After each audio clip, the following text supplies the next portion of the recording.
mucho gusto tenerlas en las perlas de la opinión en Diario Judío. Hoy, antes de presentarlas, antes de todo, quiero decirles que yo tengo la mayor duda de este mundo porque ahora soy muy tonto o quién sabe, pero nunca entiendo, cada vez que hablan de las curvas y que va a descender y que va con todo esto, siempre me quedo con que no, es que es la parte importante y no podemos salir por la curva. Y sí podemos salir por la curva y va a venir otro pico y la ola y la segunda ola. Y yo con esta parte de la epidemia nunca entiendo ni qué onda. A lo mejor necesito una explicación para niños de 6 años. ¿Sí? Digo, no porque lo sea, pero algunos dicen que todavía no llego a esa edad, pero yo no sé, por eso hoy, Perla, gracias por juntarlo, porque necesito que alguien nos explique muy claro qué es esta famosa curva, qué implica, por qué nos tiene atorados a todo el mundo de alguna manera en esto. Y qué bueno que hoy tienes a quien nos los va a presentar, ¿no? Claro que sí, Isaac. Hola, mucho gusto. Bienvenidos una vez más a las Perlas de la Opinión, nombre que realmente me gustó muchísimo darle a este espacio nuevo que estamos creando junto a Isaac Axen, que nos ha dado la oportunidad de incursionar en este tema. Entonces, viendo todas estas inquietudes y como médico, de que me gustaría que quedara sumamente claro a la persona a la que yo recurrí, mi querida amiga y colega de la generación de medicina, para que me explicara y le dije, necesito alguien que pueda explicar como para que un niño de 6 años lo pudiera entender y que un adulto y que una persona mayor lo pudieran entender. ¿A qué se refiere esto de aplanar la curva? ¿Cuál es la importancia de conocer qué es la curva, cómo se aplana y qué es lo que significa? Que todas las personas lo puedan entender. Y para esto tenemos nuevamente en el programa a la doctora Sandra López León, quien es una doctora epidemióloga y que tiene 2 doctorados, uno en epidemiología y otro en genética. También tiene muchísimos estudios en cuanto a psiquiatría, cosa que también es súper importante. La doctora Sandra López León ha vivido en 5 países diferentes: Israel, Holanda, Barcelona, México, y actualmente radica en Nueva York, donde se encuentra trabajando en el desarrollo de medicamentos para una farmacéutica muy importante. Y con esta epidemia, pues ha enfocado, como todas las farmacéuticas grandes, ha enfocado toda la atención hacia conseguir nuevos protocolos con los medicamentos que ya existen para ver cuáles son los mejores para cada tipo de caso y desarrollo de nuevos medicamentos. Y entonces van a ser todos los temas que vamos a abordar en el programa en general, y nuestra primera parte va a ser dedicada exclusivamente a esta curva que se refiere a epidemia y no a curvas diferentes. Doctora Sandra.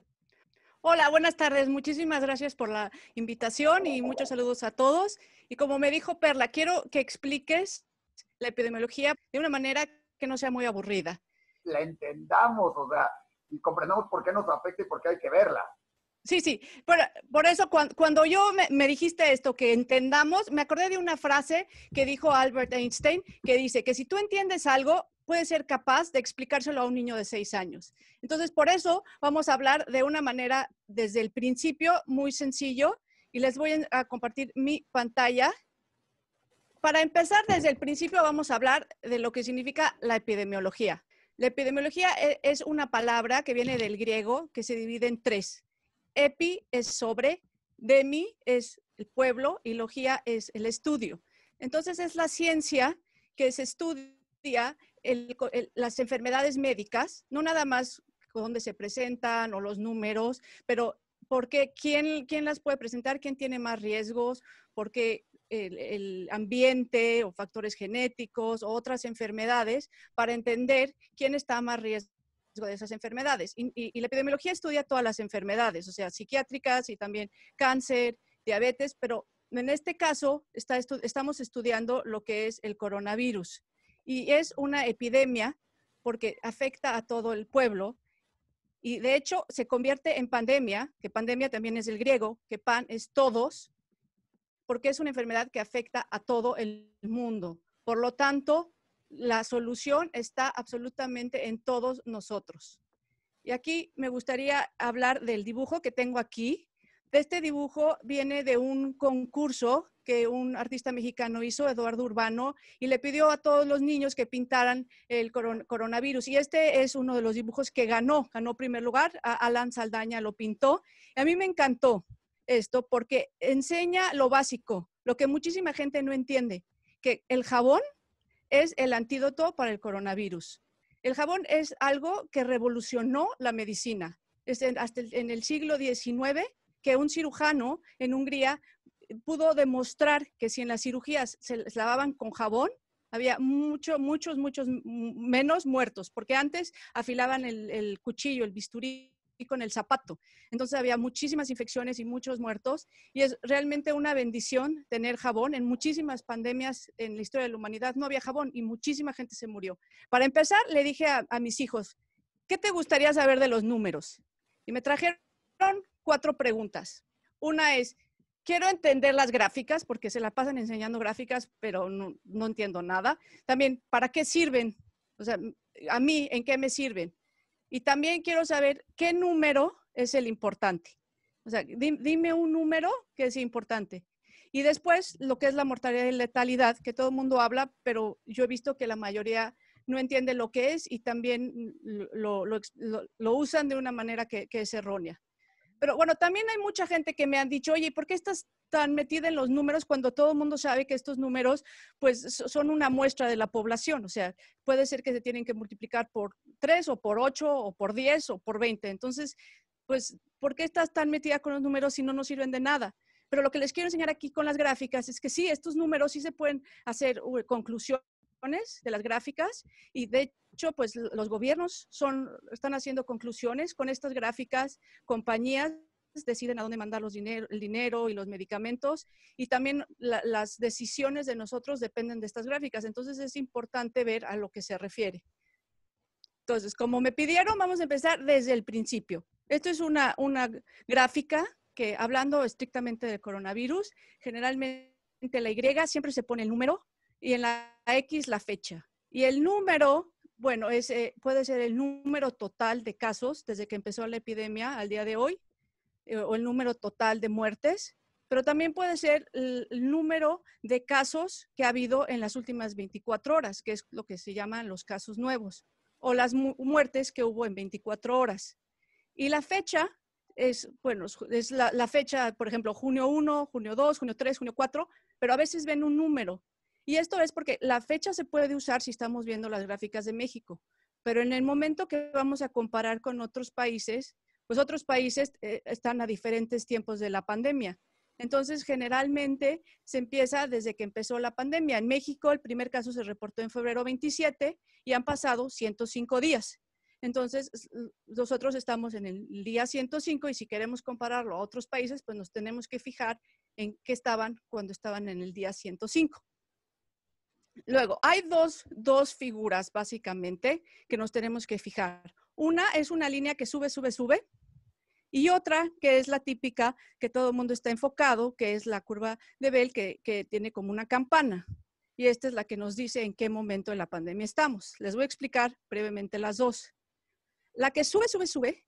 Siempre que veamos una gráfica tenemos que ver la Y y ver qué números me estás hablando. Si es el número total de casos, se van sumando día a día, y entonces este número es lo que ha habido desde que empezó la pandemia. Entonces, por ejemplo, el 10 de junio había 129,000 y entonces al día siguiente se sumaron otros y fueron 132,000. Pero ese número es lo que siempre va a haber. O sea, si sube, sube, sube y si es una enfermedad que siempre va a estar con nosotros, pues esto va a seguir subiendo, subiendo, subiendo. Y si un día se para, pues se va a quedar ahí, pero nunca va a bajar. Entonces, esta es así. La que sube y baja, esta es una curva que es hipotética, pero para que entiendan, este es el número de casos nuevos y por la fecha. Entonces, al principio, pues había de 0 casos, luego fue subiendo a 10, a 100, a 1,000, 2,000, 3,000. Y esto, por ejemplo, ahora estamos como a 5,000 en 24 horas. Entonces, cada columna es el número de casos en 24 horas. Y esta sí va a llegar a un punto que no va a subir más y va a empezar a bajar. Entonces, cuando llega al punto máximo, es el pico, ahora se los voy a enseñar, y luego sí empieza a bajar. Entonces, esta sí es la que hace una curva. Entonces, vamos a la siguiente pregunta. ¿Y para qué me sirven estas gráficas? Un segundito, un segundito. Exacto. Dime. Para recapitular, ¿ok? Sí. Recapitular. Tenemos estas dos curvas que tenemos aquí enfrente. La primera curva no va a parar de subir en el tiempo, solamente se puede estacionar, ¿ok? Y la segunda, que es a la que nos vamos a referir ahorita con coronavirus, va a subir, vamos a llegar a un nivel máximo, vamos a tener más o menos la misma cantidad de casos un día, 2, 3, 5, una semana o el tiempo que sea, y cuando ya no tengamos más casos nuevos, es el momento en el que va a empezar a bajar. Y eso Sí, es ahorita lo se que los se enseño llama... en la próxima. Ah, perfecto. Ok. Sí, pero lo que quiero decir, o sea, estas dos las enseñan. Enseñan hablando de coronavirus, enseñan las dos. Y hay muchísima gente que ve la que es de total de casos y dice, pero es que esta está subiendo y no está bajando.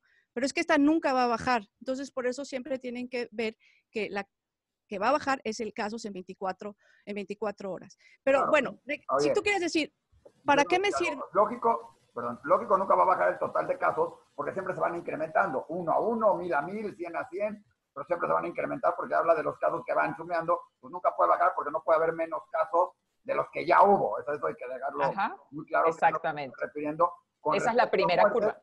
Siempre va a haber una muerte más de la que hubo ayer. Entonces siempre va a ir subiendo en ese sentido. Creo que en eso dejaría eso claro, ¿no, Sandra? En esa, sí. Existe la relación que vaya disminuyendo en que haya menos muertes que el día anterior para hacer esa relación, ¿no? Sí, sí. Lo que mi hija de 8 años me dijo, pues sí, porque el número de muertes siempre va el número de muertes, porque la gente que se murió, pues no va a bajar. No puede revivirla. Es el número y punto.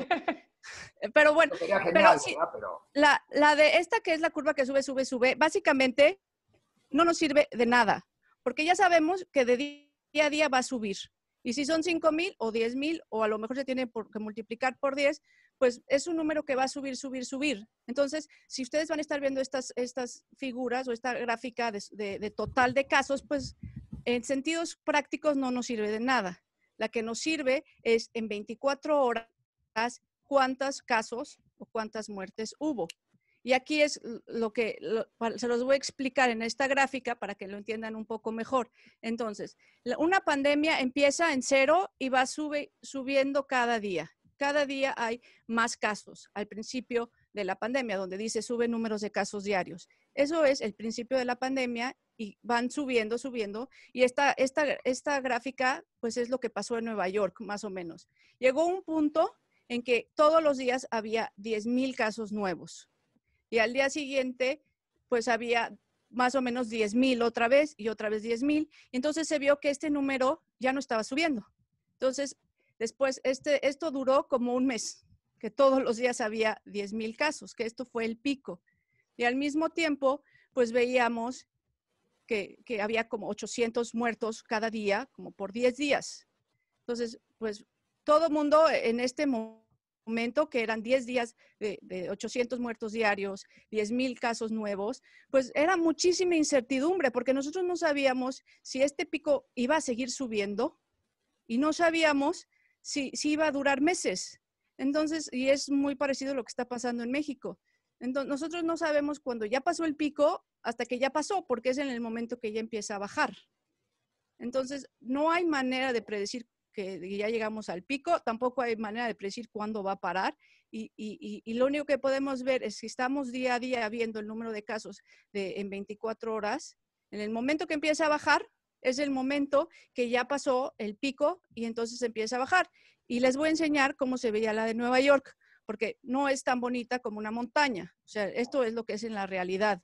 Entonces, empezó a subir desde marzo. Era mucha incertidumbre cuándo iba a parar. Cuando empezó más o menos a estabilizarse era en abril 2, que fueron como 10,000 casos y eran como 800 muertos al día. Y esto duró un mes, hasta abril 24.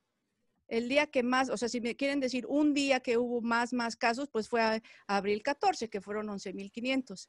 Pero si la vemos así, pues ya que ya pasó el pico, pues podemos decir que el pico pues fue de un mes y que hubo algunos días, pues era mucha incertidumbre, porque como puedes ver, pues baja. O sea, en abril 2, pues había 10,000 y luego bajó y luego subió y luego bajó. Y así se ha visto en todos los países. Entonces, uno no puede decir que llegamos al pico hasta que han pasado 2 semanas. O sea, desde el día que ves un número, por ejemplo, que se está repitiendo, no puedes decir que ya pasamos hasta que 2 semanas que no ha ido lo mayor. Entonces, siempre hay que fijarse en el número más grande que ha habido y estar pendientes si hay un día en que hay más. Si ustedes ven que hay un día que hubo más, es que sigue subiendo, ¿sí? Y esto generalmente, pues, como les digo, el pico duró un mes. Y luego, vamos a la siguiente pregunta, que ¿qué número es importante? Y aquí les enseño la gráfica de México. Entonces, como pueden ver, pues estás subiendo, o sea, no ha llegado al pico para nada. O sea, en junio 9 hubo 4,199 y el junio 10, 4,883. Y este número, o sea, en 24 horas hubo 4,883 casos nuevos. Este es el día que más casos ha habido, ¿sí? Y lo que tenemos que hacer es seguir viendo a ver si este número sube. Entonces, si vemos que llega a 5,000, 6,000, 7,000, pues es que sigue subiendo. Entonces, tenemos que estar pendientes en el número cuando ya empieza a bajar y esperar pues una semana o 2 para ver que realmente sí está bajando. Pero como les digo, pues es muy común en todos los países que llega un pico y que está un mes en ese pico. Bueno, también me gustaría hablar de otro número que es muy importante y de hecho para sentidos prácticos pues es el más importante, que es cuánta disponibilidad de hospitales hay. Porque aquí en Nueva York pues todos los hospitales tenían muy claro qué capacidad estaban, si estaban llenos. Y bueno, en ese pico pues era muy angustiante ver que todos los hospitales estaban llenos y que tenían que estar abriendo centros de convenciones, estaban viendo si se abrían universidades, y entonces se veía claramente cómo estaba. Estas son las gráficas que enseñan en México, que están enfocadas en los hospitales públicos. Entonces, pues se ve que el 78% pues está lleno. Y yo creo que es muy importante, y yo les doy de recomendación que los hospitales privados en México que enseñen esto en sus websites para que la gente pueda ver cuánta disponibilidad hay. Poco a poco los hospitales, pues sí va a haber más y más lugar. Entonces, tú ves la curva que está bajando, pero al mismo tiempo, pues estás viendo la realidad, que hay hospitales y que hay hospitales disponibles si me enfermo. Y esto, pues, es básico. Y aquí yo encontré en el Texas Medical Center que tenían esto en su página. Entonces, en este hospital, pues había 2,800 camas y al día donde lo enseñaron, pues había 1,182 camas que se estaban usando. Entonces, luego se podía ver pues que había camas disponibles, o sea, más de la mitad, y como ciudadano dices, bueno, si me enfermo, o me enfermo de COVID o si me enfermo de cualquier otra cosa, pues ya ver que los hospitales hay lugar, pues ya es muchísimo mejor.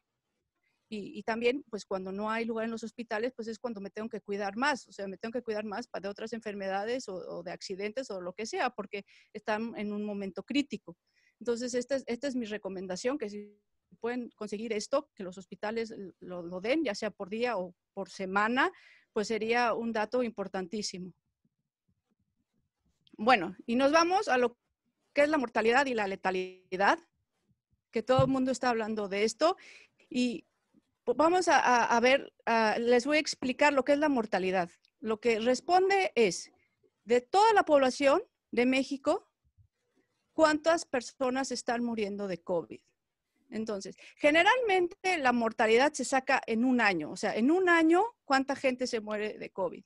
¿Sí? O sea, o al final de la epidemia, ¿no? Y para que esto sea un número fiable, pues tienes que tener absolutamente todas las muertes en la población de México que se han muerto de COVID, cosa pues que en México pues no tienen todas. Entonces este número pues es muy relativo, o sea, serían, o sea, lo que son 16,000 muertes dividido en 130 millones de personas. Y bueno, sí les quiero decir que estos números, o sea, yo sé que todos los epidemiólogos y los matemáticos usamos estos números para explicar las gráficas de una manera pues muy científica y muy intelectual, pero a todos nos duele muchísimo todas estas muertes, pero conozco a gente que se murió de coronavirus, estoy muy preocupada por mis amigos médicos que están en los hospitales y que están en riesgo.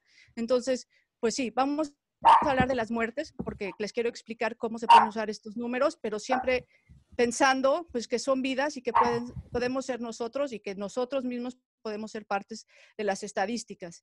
Entonces, regresamos a que para sacar este número son los 16,000 muertos que ha habido dividido entre toda la población. Y este número es 123, o sea, 123 personas en 1,000,000 se han muerto. Si lo ponemos en perspectiva con otros países, pues es un número muy, muy bajo. O sea, generalmente, bueno, en Bélgica es 8 veces más y en España, en Italia, pues 5 veces más. Entonces, pues este número, o sea, realmente, como sabemos que no están capturando todas las muertes, pues básicamente no nos sirve de absolutamente nada. Entonces, el número que sirve un poquito más es lo que es la letalidad. Que esto lo que está respondiendo es, si yo me enfermo de COVID, ¿cuál es la probabilidad de que yo me muera de COVID? Entonces, aquí se divide las muertes por los casos de COVID. Entonces, esto no es en la población, es en los enfermos. Entonces, en este caso son 16,000 que se han muerto, dividido en los 134,000 casos. Y aquí es el número que todo el mundo habla de que, pues es que es casi 12%, es altísimo. La mortalidad de COVID es altísima, ¿no? Entonces, cuando la comparamos a otros países, pues, ¿cómo es posible que estamos en el número 6 cuando casi no hacemos pruebas? Pero aquí nos tenemos que parar y pensar, ¿qué es lo que México está haciendo como definición de enfermos de COVID? Los enfermos que están capturando son enfermos graves de COVID hospitalizados en hospitales públicos, que fueron admitidos y que están muy graves. Y estos son, bueno, y que se les pudo hacer la prueba. Entonces, realmente lo que está respondiendo este número es, si yo me enfermo y acabo muy grave en el hospital público, ¿cuál es la probabilidad de que yo me muera? Que es una pregunta pues muy diferente a lo de otros países que están haciendo pruebas a todo mundo, aunque tengan muy pocos síntomas. Entonces, esto es COVID graves. Entonces, yo no me preocuparía tanto como he oído que la gente habla de que tenemos la mortalidad altísima en México, porque esto pues es muy, muy relativo. ¿Sí? Y para terminar, les voy a decir de dónde yo veo mis gráficas. Espero que para entonces ya ahora no le tengan miedo a las gráficas y que las quieran ver, porque hay lugares muy interesantes donde se pueden ver. Todas las que les voy a presentar son de México. Todas son casos nuevos. O sea, si van a ver una gráfica, les recuerdo que se fijen en los casos nuevos, los casos en las últimas 24 horas. Y también algo que les quede muy claro es que todas las gráficas que se enseñan en todos los websites son los números que reporta el gobierno. Entonces, porque por ahí he oído, estos números son mejores porque los hace John Hopkins. Estos números son exactamente los mismos. La única diferencia es en la manera que los enseñan. Si lo quieren ver de una manera muy sencilla, Google es lo más fácil. En el buscador de Google ponen COVID México y les sale esta gráfica. Luego, esta que es el End Coronavirus es un website donde pueden verlo muy, muy claro los diferentes países. Entonces, los países que están en verde es que ya la curva ya bajó, los países que están en amarillo es que ya lograron controlar la pandemia y los de rojo es que todavía están subiendo. Esta curva es de México y esta es la manera más fácil para poder verlo. También hay otro website que es Worldometer, que ahí pueden ver en muchas tablas los números y contiene muchísima información y la pueden poner que les enseñen por país o también en quiénes son los países con mayor cantidad de casos o de muertos o de nuevos casos. Esa es una de las preferidas. También lo de John Hopkins, lo que tiene es que puedes ver ahí lo que dice up, que en rojo, y los otros países que ya está bajando, pues lo ponen down en verde. Entonces, si tú tienes duda porque no entendiste bien o se ve muy rara la gráfica y no sabes si realmente está subiendo o bajando, ahí te lo dicen. Luego, Our World in Data lo que tiene es que puedes bajar toda esta data, la puedes bajar a Excel y tú puedes hacer tus propias gráficas. Y esta que es 91 DVOC, que es COVID-19 al revés. Esta me gusta mucho porque tiene muchos colores. Se puede ver la diferencia con muchos países y es muy, muy fácil de usar.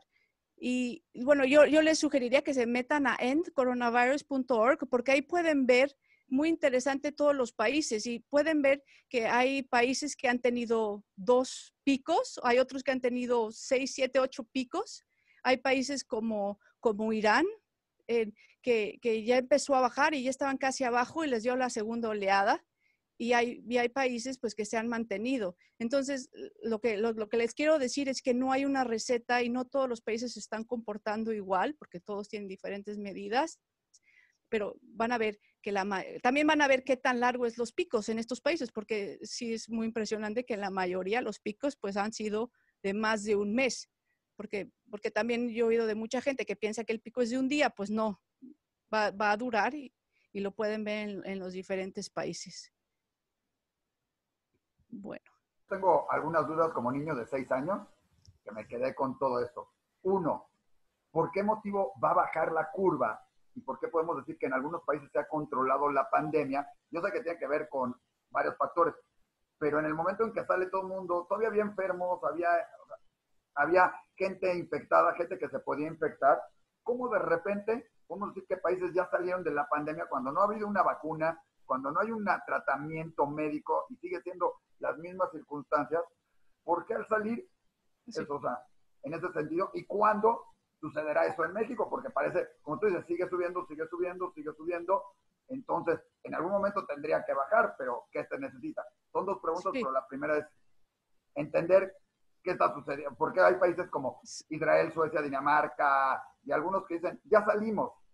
Sí, bueno, el virus está afuera. El virus no ha cambiado. Y muchos países deciden abrir por la simple razón de que hay lugar en los hospitales. Entonces, si estaban todos llenos y de repente ya empezó a haber lugar, pues los abren porque hay lugar. Entonces, esta es la razón principal. Te puedo dar el ejemplo de aquí, de Nueva York. O sea, el pico máximo fue en abril. Mayo nos quedamos todos adentro y la curva empezó a bajar. ¿Y por qué empezó a bajar? Pues porque todos se asustaron de que había tantas muertes, no por otra razón. Entonces, cuando todos vieron que había muchas muertes, todos se quedaron en casa. Si todos se quedan en casa, pues empieza a bajar porque la gente no se está contagiando. Y después de que pasó un mes, empezaron a abrir y ahora es cuando empezamos a salir. ¿Y qué va a pasar? No lo sabemos, porque tampoco en Europa se ve muy claro qué va a pasar. O sea, hay muchas hipótesis. Hay la hipótesis que el virus está mutando y que ya no está tan mal como al principio. También hay la hipótesis que nos va a tocar una segunda oleada, pero la realidad es que no sabemos. Pero ahora, como estamos hasta abajo, lo que están haciendo aquí en Estados Unidos es lo que es contact tracing, que si tú tienes coronavirus, realmente van a ser como al principio lo que se debe de hacer, de avisar a todos tus conocidos, hacer pruebas y tratar de aislarlo lo más antes posible. Y luego tu segunda pregunta de cuándo va a llegar en México, no tengo ni la más mínima idea. Y la razón es porque México, pues realmente hay 2, 3, 4 diferentes Méxicos. O sea, hay un México que no cree en el coronavirus y no le importa. Y también, o sea, básicamente, y es el riesgo mayor de que te contagies es no creer en el coronavirus. Y entonces son gente que está en el transporte público, que hace fiestas para que ya les dé, y además que ni creen. Y esto es un México. Y otro México que está muy, muy pendiente de lo que está pasando en otros países, que es educado, que hace sus decisiones. O sea, yo lo que les pido es, si van a hacer una decisión de salir, o sea, decir, lo que yo voy a hacer realmente es más importante que poner en riesgo mi salud. Sí, pues hazlo, ¿no? Pero tomando todas las precauciones, ¿no? Que ya sabemos todos, ¿no? De lavarte las manos, taparte la nariz, la boca, no estar abrazando a todo mundo, no estar en lugares cerrados, ¿no? Pero como podría ser que México esté meses en esto, podría ser que una gran mayoría ya se haya contagiado. Y pues no, yo creo que nadie sabe y yo no creo en ninguna predicción. Y lo que yo siempre digo es, no creo en las predicciones por 3 razones. Una, porque no conocemos el virus, no es influenza. No tenemos ni la más mínima idea qué va a pasar con él. Segundo, el comportamiento humano no se puede predecir. O sea, porque es totalmente irracional y como lo vemos aquí en Estados Unidos con todas las protestas, o sea, es irracional cuando estamos en el medio de una pandemia que la gente salga y que haya millones juntas, pero suceden y en los modelos pues no lo vamos a tomar en cuenta. También las decisiones de los gobiernos pues tampoco los podemos predecir. Y también los números que uno usa a la hora de hacer los modelos pues tampoco son los números reales. Entonces, todos los modelos pues yo ni creo en ellos, ni hago modelos por esas razones.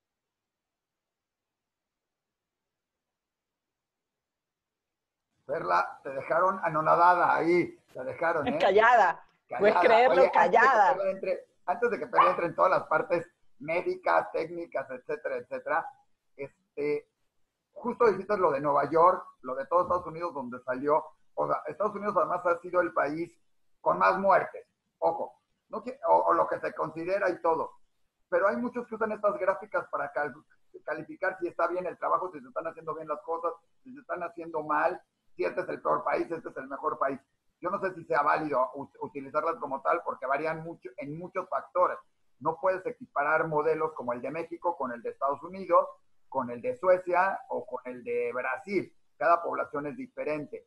¿Qué tan válido es todo esto y qué podemos hacer en referencia a los otros países para comparar y decir, vamos bien, vamos mal, hay que hacer esto? Porque como tú dices, México hay infinidad de Méxicos, ¿sí? No nada más el que cree y el que no cree y el que sale y el que se cuida. Tienes el México rural, ¿sí? Que es diferente, que tienes el México de la Ciudad de México con millones de habitantes, tienes Monterrey, tienes el sur, tienes lugares donde no se sabe. ¿Dónde debemos evaluar? Porque cada uno es diferente, ¿no? Pues no se va a poder juzgar, bueno, si se puede decir la palabra juzgar, hasta el final de la pandemia. O sea, realmente todo el mundo hace lo que podemos. Yo al principio yo veía con mucho detalle Europa y estaba viendo qué decisiones están haciendo para ver qué es lo que estaba funcionando, porque era probablemente lo que nosotros íbamos a usar. Estamos viendo Europa y no ha subido como esperábamos, cosa que es muy, muy buena, porque todos hicieron diferentes medidas y hasta ahora pues lo han controlado bastante bien, ¿no? Y pues aquí en Nueva York yo creo que es bastante prematuro ver si las medidas que hicimos están bien o no, porque te digo, todo mayo estábamos completamente cerrados.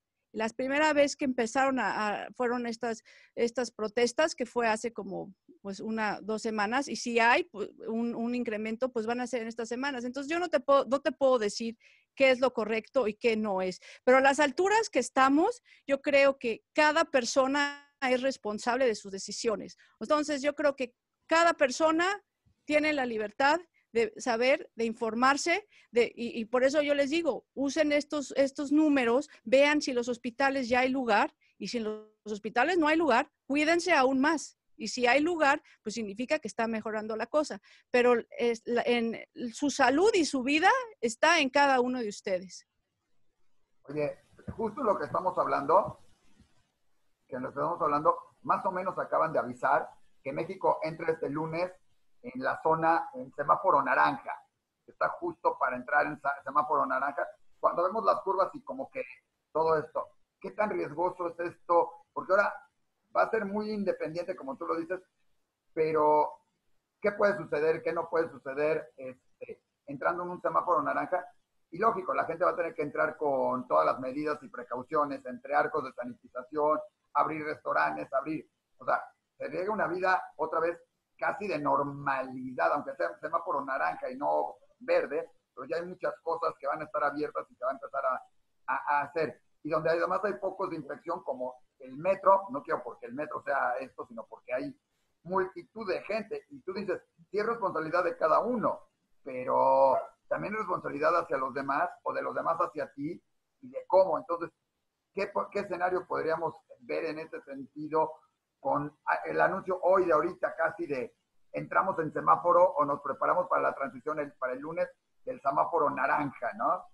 Sí, pues mira, hoy en la mañana le enseñé a mi hija de 8 años las 2 gráficas, la de Nueva York, y le dije que me la explicara, y luego le enseñé la de México. Le dije, pues dime qué ves en la de México, y me dice, pues veo que no han llegado al pico. Le digo, ¿qué crees? Que ya van a abrir. Y no lo podía creer. O sea, realmente no podía creer que la decisión, que todavía no lleguen al pico y abran. O sea, cualquiera no lo puede creer.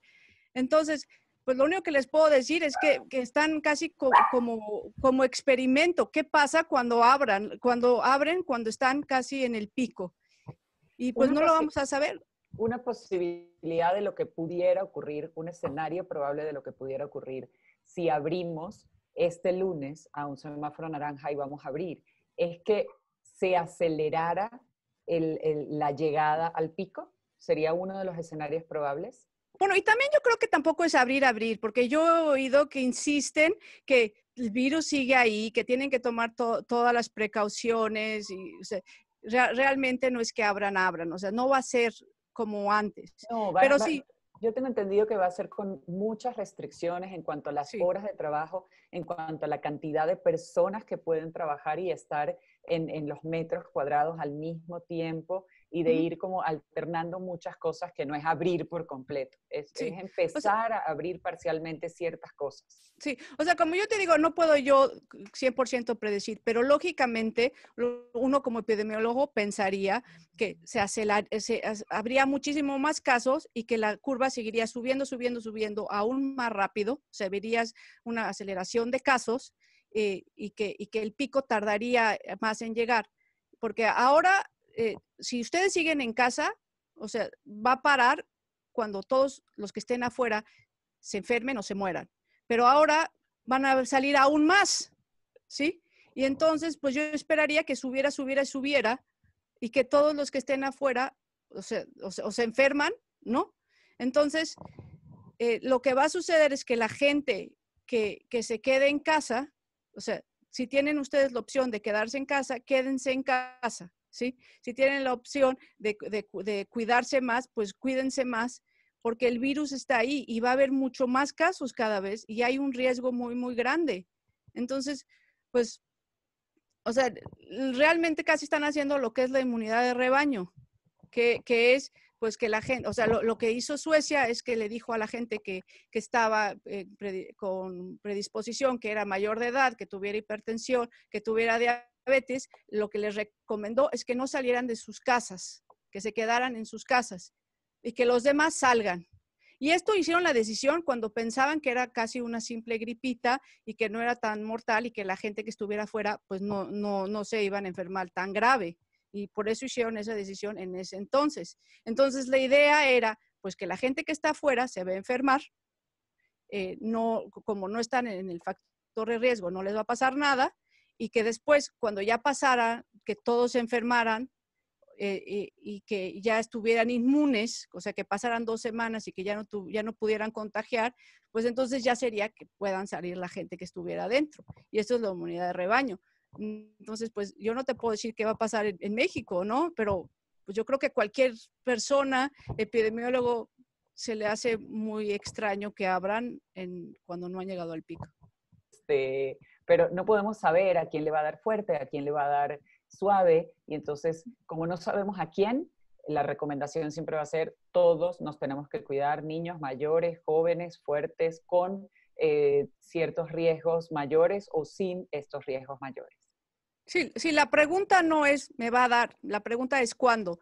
Y la respuesta está en cada uno de nosotros, porque entre más nos cuidemos, pues va a ser después. Y pues es muy recomendable, porque los médicos ahora, sobre todo en México, que les tocó ya la pandemia, cuando ya pasó por Europa y por Estados Unidos, los médicos saben mejor cómo tratarlos. O sea, ya saben que se tienen que dar anticoagulantes para evitar trombos, ya saben que hay muchos medicamentos que dependen en qué momento de la enfermedad se den, cuando hacen efecto o no. Entonces, cuando sucedió en Nueva York no teníamos ni la más mínima idea. Entonces, entre más tiempo estemos cuidándonos, más probabilidad hay que sepamos tratar mejor la enfermedad, también más chance de dar tiempo para que salga una vacuna y básicamente, pues yo sí les recomiendo que traten de esperarse. O sea, si están en riesgo todos, pues está en sus manos hacer todo lo posible pues para no enfermarse. Me parece maravillosa toda la información que nos estás dando. Me encanta poder aclarar tantas dudas que probablemente hayamos tenido todas las personas y las que no teníamos y ahora tenemos conceptos claros gracias a tu preciosa explicación.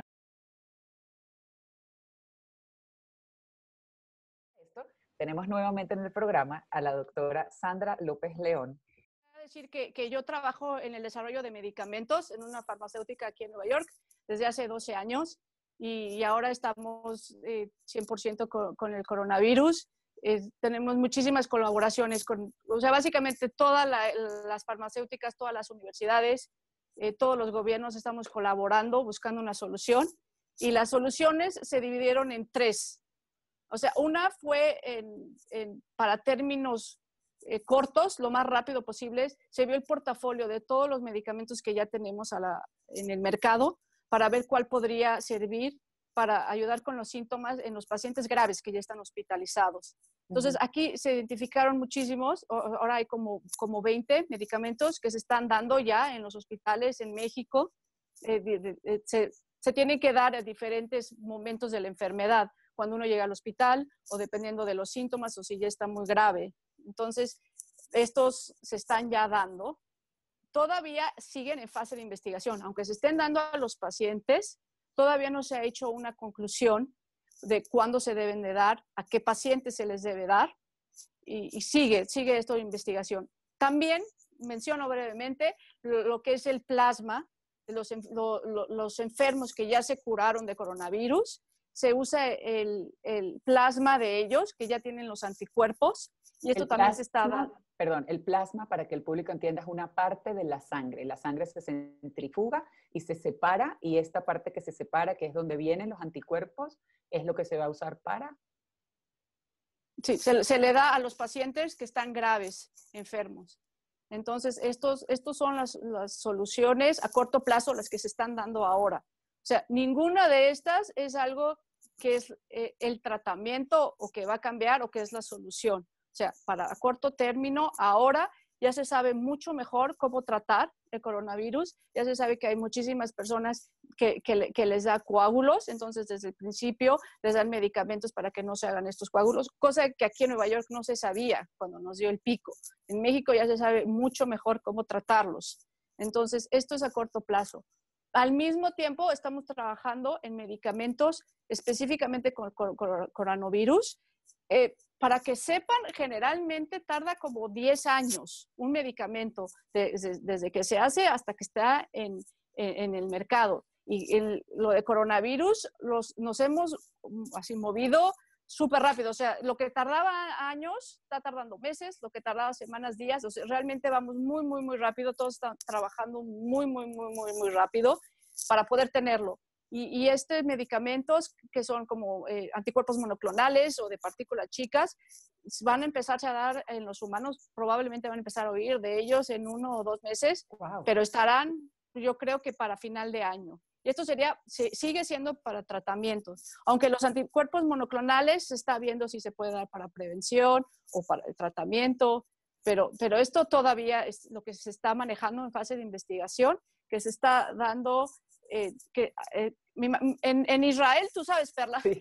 se va a empezar a dar a humanos los anticuerpos monoclonales. Pero bueno, todavía esto sigue en fase de investigación y como me dijiste brevemente, nos vamos rápido a las vacunas. Ajá. Las vacunas también es algo que tarda muchísimo y que también va súper veloz. En este momento hay más de 100 moléculas que se están estudiando para ver si sirven contra coronavirus como vacuna.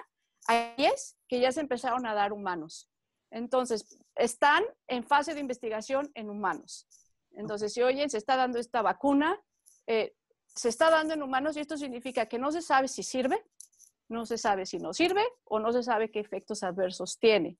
Entonces, sí hay 10 que están serias, que ya están en fases desarrollándose, que se están dando humanos en diferentes países, o sea, en Estados Unidos, Canadá, en Oxford, en Alemania, en Israel, ya se están dando y estamos esperando los resultados. Entonces, mucha gente habla de que en septiembre se sabrán más o menos los resultados de las primeras vacunas, pero todos los expertos y los CEOs de las compañías de vacunas, todos dicen que para el 2021. Entonces, sí he oído por ahí que dicen en septiembre. O sea, la gente que realmente sabe te dicen, es que una vacuna no puede estar en menos de 18 meses, ya es demasiado, o sea, ya es muy, muy rápido. Y todos te dicen 2021. También escuché que en Estados Unidos que estaban diciendo que iban a empezar a fabricarla sin saber los resultados si servía o no. Entonces están sucediendo cosas que nunca han sucedido antes, o sea, podría ser, no lo sé, pero a la fecha te puedo decir que hay 10 que ya se dan en humanos y que están en fase de investigación y que sí hay mucha esperanza y que todo el dinero, todo el tiempo de todos nosotros está 100% para encontrar una solución. Tenemos la oportunidad de entrevistar al doctor Guillermo Ulises Esparza. Guillermo Ulises Ruiz Esparza de MIT y Harvard, así que... Y entonces aproveché de preguntarle algo que repetidas veces te he preguntado también a ti, que eres de mis asesoras principales, acerca de las pruebas rápidas de los anticuerpos IgG e IgM para COVID. ¿Cuándo usarlas? ¿Cómo usarlas? Si estás de acuerdo con respecto a este tipo de pruebas que van a ser prontamente accesibles en México. Ya primero se autorizaron 3, el viernes se autorizaron 4 más, o sea que ya tenemos 7 en total, y que es de lo que más está pues preguntando la gente ahorita, que el proyecto es reabrir al país a partir del día 15. Entonces, ¿cuál es la utilidad o cuál es la manera correcta o tu opinión acerca de las pruebas rápidas de COVID de IgG e IgM? Ok, perfecto. Entonces vamos a hablar de las pruebas. Para ubicarlos, hay 2 pruebas, básicamente. Una es para saber si tienes el coronavirus y la segunda prueba es para saber si lo has tenido. Entonces, la primera es la que se hace en la nariz con un cotonete y está buscando restos de material genético del virus. Y con esto se hace el diagnóstico. ¿Eso sería el PCR? Es el PCR, pero también aquí en Estados Unidos ya hay pruebas rápidas. ¿Okay? Aquí como funciona es como vas en tu coche y en todos lados hay, o sea, en mi pueblo vas en tu coche, te lo hacen y a los 10 minutos te dan el resultado. Entonces, yo no sé de tiempos ni lo que se puede conseguir en México, pero básicamente es para el diagnóstico. Y lo que creo que es en México, hay varios lugares, ¿no? Creo que en Interlomas hay un lugar donde puedes ir en tu coche, pero si les interesa... Sí. Les podemos dar después información con Aline Chenillo y su esposo. Yo te les paso, están anunciados en Diario Judío, están ahí presentes. De Daniel, el doctor Daniel. Sí, pues ya les hacemos publicidad. De una vez. Y además, Daniel Motlach yo lo conocí cuando llegó de Estados Unidos a los 12 años, que fue a mi colegio, y luego a Aline Chenillo también me gradué con ella de la prepa, y ellos siempre están buscando soluciones y les recomiendo su prueba porque también la especificidad y la sensibilidad de la prueba está muy bien y están ahí en hablamos de lo mismo. Zafir son grandes amigos nuestros todos, y Aline es toda una maravilla en muchas cosas y Dani ni se diga. Entonces, pues qué bueno que no estaba ni planeado ni planeado. No estaba planeado, pero son 2 personas muy profesionales y muy serias. Entonces, también sí nos corresponde. Para que lo sepan, con diferentes tipos de pruebas, desde rápidas hasta las más específicas. Fue de los primeros que se especializó la doctora Clara en buscar lo mejor y lo más claro, y lo más preciso y todo, y correcto, porque ella es muy, y biomédica es muy importante en ese sentido. Entonces, creo que también hay que decirlo, y lo que está haciendo en todo sentido en muchos lados en el país, buscando encontrar esto para ayudar a que no se propague más el virus o a que lo detectes y puedas tomar las medidas necesarias. Ok, y entonces terminamos con las pruebas rápidas. Las pruebas, sí. Luego vamos a hablar con las pruebas serológicas, que esa es en sangre y es para saber si lo has tenido o no. Y lo que busca es anticuerpos, o sea, en manera muy sencilla, si tú tienes anticuerpos, los IgG, puedes saber si ya lo tuviste. Lo preferible es después de 2, y yo hasta conseguiría 3 semanas después de que tú has tenido los síntomas, puedes hacerte la prueba. Lo más importante que pregunten antes de hacerse la prueba es cuánto es la especificidad y saber si es más de 95%, y la sensibilidad 95%, y esto significa para que no haya falsos negativos. Entonces, para que no es que a lo mejor ya lo tuviste, pero te salga negativo. Y sí es recomendable que si van a empezar a trabajar, para que ya se queden tranquilos si lo tuvieron o no, que se la hagan la prueba. Pero también tengo que mencionar, nadie sabe por cuánto tiempo van a tener estos anticuerpos. O sea, en base a los otros coronavirus, el SARS y el MERS, hubo 10 años, en uno 10 años y en otro 3 años. Pero aquí no sabemos. En todos casos, yo creo que ya es algo que tenemos que asumir, que hasta que haya vacuna o todo el resto del año, que tenemos que seguir cuidándonos, aunque tengamos positiva la prueba que ya nos dio, lo que ya es como costumbre tener todas las medidas de distanciamiento social, que recomiendan 2 metros, no estar en espacios cerrados, seguir con el cubrebocas en la nariz y en la boca, lavar las manos. O sea, yo también, por ejemplo, tengo papelitos chiquitos con los que toco los botones del elevador o que abro la puerta, toco y tiro el papelito. Entonces, son cosas y medidas que ya tenemos que acostumbrarnos y hacerlo del día al día, aunque hayamos tenido el coronavirus. Eso es muy importante. Yo tuve preciso hoy un paciente que me dijo, no, es que a mí ya me dio el virus hace 3 semanas y ya estoy perfecto. Le dije, no, perfecto, no, tú no puedes salir a la calle sin tener un cubrebocas puesto por ti y por todas las personas que te rodeen. Entonces sí es súper, súper importante lo que acabas de decir, de que aunque te haya dado el virus y aunque ya tengas anticuerpos y aunque ya no estés en un periodo de convalecencia como tal reciente, seguir usando el cubrebocas y cuidarnos a nosotros mismos y cuidar a todas las personas. Sandrita, ¿algo más que nos quieras aportar? Pues bueno, quiero decir que estoy en Twitter como Sandra López León. Trato de explicar estas curvas y cómo está a diario de una manera sencilla. Si tienen cualquier duda o pregunta o no les queda claro si un medicamento, si realmente es la cura o si la vacuna, o ven alguna noticia que no sepan si realmente es fiable, ahí me pueden preguntar. Me consta, yo pregunto mucho y siempre responde muy amablemente. Isaac, ¿alguna otra duda que no te haya quedado clara?